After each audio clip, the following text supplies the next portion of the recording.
The Bush administration raised red flags starting in April 2001. The 02 budget request declares that the size of mortgage giants Fannie Mae and Freddie Mac is, quote, a potential problem because financial trouble in either one of them could, quote, cause strong repercussions in financial markets. In 2003, the White House warning about Fannie and Freddie was upgraded to a systemic risk that could spread beyond just the housing sector. In fall of 03, the Bush administration was pushing Congress hard to create a new federal agency to regulate and supervise Fannie and Freddie, both government-sponsored enterprises or GSEs. We need a strong, world-class regulatory agency to oversee the prudential operations of the GSEs and the safety and the soundness of their financial activities. But then Treasury Secretary Snow was getting a lot of pushback from then-ranking member, now chairman of the House Financial Services Committee, Democratic Congressman Barney Frank. Fannie Mae and Freddie Mac are not in a crisis. In fact, Frank said the federal government should be encouraging Fannie and Freddie to do more to get low-income families into homes. And he believed too many people had a sky-is-falling mentality. The more people, in my judgment, exaggerate a threat of safety and soundness, the more people conjure up the possibility of serious financial losses to the Treasury, which I do not see. I think we see entities that are fundamentally sound financially and withstand some of the disaster scenarios. And even if there were a problem, the federal government doesn't bail them out. But the more pressure there is there, then the less I think we see in terms of affordable housing. The legislation was blocked. In 2005, Fed Chairman Alan Greenspan added his voice on Fannie and Freddie after Fannie leaders admitted major accounting screw-ups. Quote, enabling these institutions to increase in size, and they will once the crisis in their judgment passes, we are placing the total financial system of the future at a substantial risk. Adding later at another hearing on the topic, if we fail to strengthen GSE regulation, we increase the possibility of insolvency and crisis. But the two mortgage giants had staunch defenders. Democratic Senator Charles Schumer said, quote, I think Fannie and Freddie over the years have done an incredibly good job and are an intrinsic part of making America the best housed people in the world. If you look over the last 20 or whatever years, they've done a very, very good job. Senator John McCain co-sponsored legislation pushing for regulation, delivering a speech on the Senate floor in 2006. Quote, for years I have been concerned about the regulatory structure that governs Fannie Mae and Freddie Mac. And the sheer magnitude of these companies and the role they play in the housing market, the GSEs need to be reformed without delay. That bill made it out of the Senate Banking Committee with a party line vote. All of the Democrats voted against it, but fearing that they didn't have the votes to pass it, Republicans didn't even bring it up on the Senate floor. Senator Obama did not weigh in on that bill. Britt. All right, Brett, thank you very much. At least one major investor is showing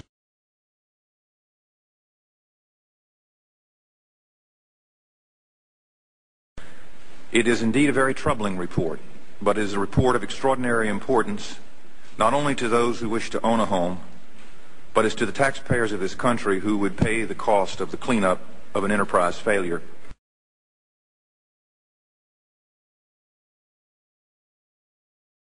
The analysis makes clear that more resources must be brought to bear to ensure the highest standards of conduct are not only required, but more importantly, they are actually met. Through nearly a dozen hearings where, frankly, we were trying to fix something that wasn't broke. Mr. Chairman, we do not have a crisis at Freddie Mac, and in particular at Fannie Mae, under the outstanding leadership of Mr. Frank Raines.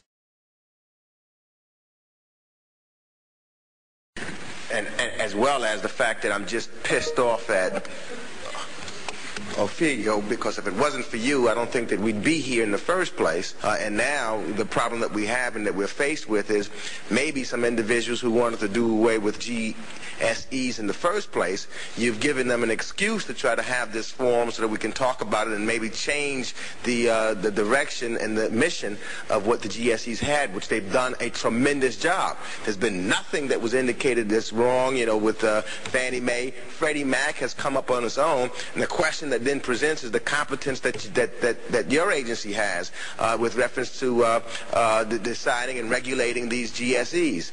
And so I wish I could sit here and say that I'm not upset with you, but I am very upset because, you know, what you do is you give, you know, maybe giving a reason to, as Mr. Gonzalez said, to give someone a heart surgery when they really don't need it.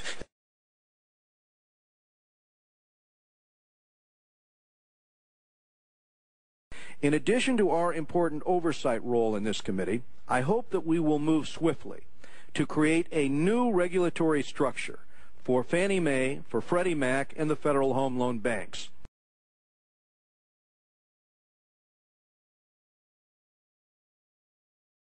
This hearing is about the political lynching of Franklin Raines.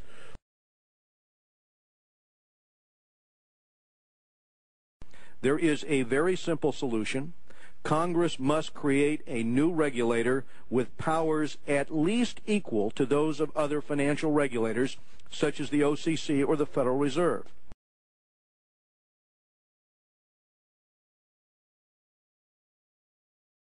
What would make you, why should I have confidence? Why should anyone have confidence in you as a regulator at this point? Sorry, Congressman. OFAO did not improperly apply accounting rules. Freddie Mac did. OFAO did not try to manage earnings improperly. Freddie Mac did. So this isn't about the agency engaging in improper conduct. It's about Freddie Mac.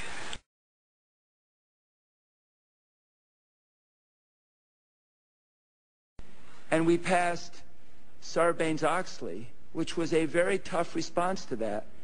And then I realized that Fannie Mae and Freddie Mac wouldn't even come under it. They weren't under the 34 Act. They weren't under the 33 Act. They play by their own rules, and I'm tempted to ask how many people in this room are in the payroll of Fannie Mae, because what they do is they basically hire every lobbyist they can possibly hire. They hire some people to lobby, and they hire some people not to lobby so that the opposition can't hire them. But a concern that I have is you're making very specific, what you have correctly acknowledged, broad and categorical judgments about the management of this institution, about the willfulness of practices that may or may not be in controversy. You've imputed various motives to the people running the organization. You went to the board and put a 48-hour ultimatum on them without having any specific regulatory authority to put that kind of ultimatum on them. That sounds like some kind of an invisible line has been crossed. Fannie Mae has manipulated, in my judgment, OFAO for years. And for OFAO to finally come out with a report, as strong as it is, tells me that's got to be the minimum, not the maximum. Etc. You seem to be saying, well, these are in areas which could raise safety and soundness problems. I don't see anything in your report that raises safety and soundness problems.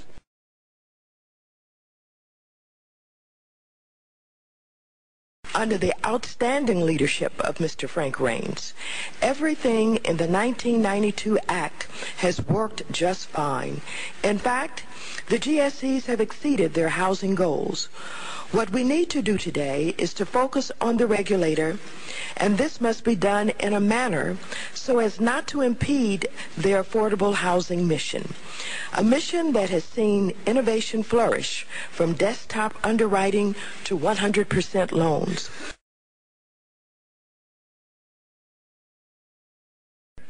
I find this to be inconsistent and a rush to judgment. I get the feeling that the markets are not worried about the safety and soundness of Fannie Mae, as OFAO says that it is, but of course the markets are not political. But I have seen nothing in here that suggests that the safety and soundness are an issue, and I think it serves us badly to raise safety and soundness as a kind of a general shibboleth when it does not seem to me to be an issue. Mr. Raines, $1.1 million bonus on a $526,000 salary. Jamie Gorlick, $779,000 bonus on a salary of $567,000. I mean, this is What you state on page 11 is nothing less than staggering. The 1998 earnings per share number turned out to be $3.23 and 9 mils, a result that Fannie Mae met the EPS maximum payout goal right down to the penny. Fannie Mae understood the rules and simply chose not to follow them. That if Fannie Mae had followed the practices, there wouldn't have been a bonus that year.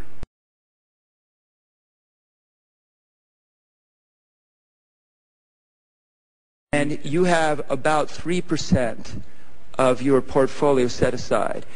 If a bank gets below 4%, they are in deep trouble. So I just want you to explain to me why I shouldn't be satisfied with 3%. Because banks don't, there aren't any banks who only have multifamily and single-family loans.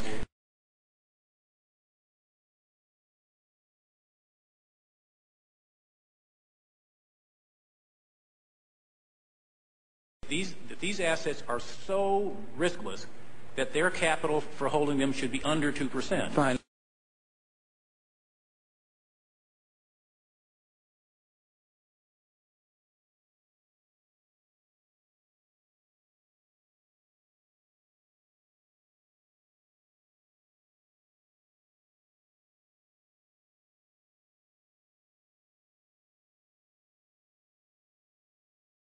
I think the responsibility that the Democrats have may rest more in resisting any efforts by Republicans in the Congress or by me when I was president to put some standards and tighten up a little on Fannie Mae and Freddie Mac.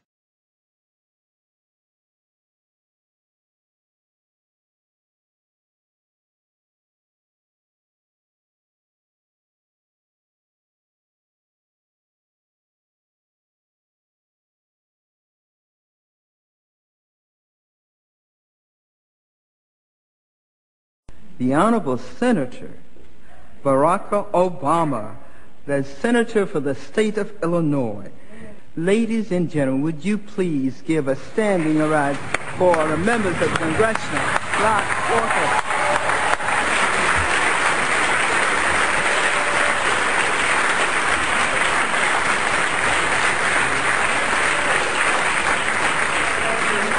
Good morning, members of the Congressional Black Caucus. I am humbled to come here today to reaffirm the friendship and the partnership between Fannie Mae and the Congressional Black Caucus. Fannie Mae is determined to keep tearing down the barriers to deliver on the American dream, and that means we need to work together with the CBC. So many of you have been good friends to Fannie Mae and our mission. You've been friends through thick and thin. We have indeed come upon a difficult time for Fannie Mae. There is much to be done inside my company, and I humbly ask you to help us and to help me. If there are areas where we are missing, if there are areas where we can do better, we'd like to hear it from our friends, and I'd be so bold as to say our family first.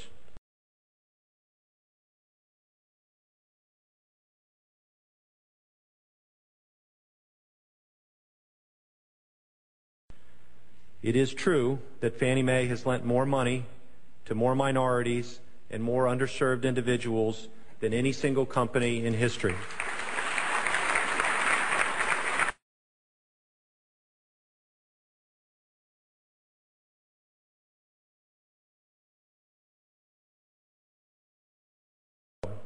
We will work hard inside our company to resolve the serious matters before us, to put our house in order, and to forge a new future. And all the while, you will see Fannie Mae reaching out and listening to the caucus. Over a century of endeavor, you have earned the reputation as the conscience of Congress. In many ways, I want to tell you today, you're also the conscience of Fannie Mae, keeping us on course to serve those who need serving the most.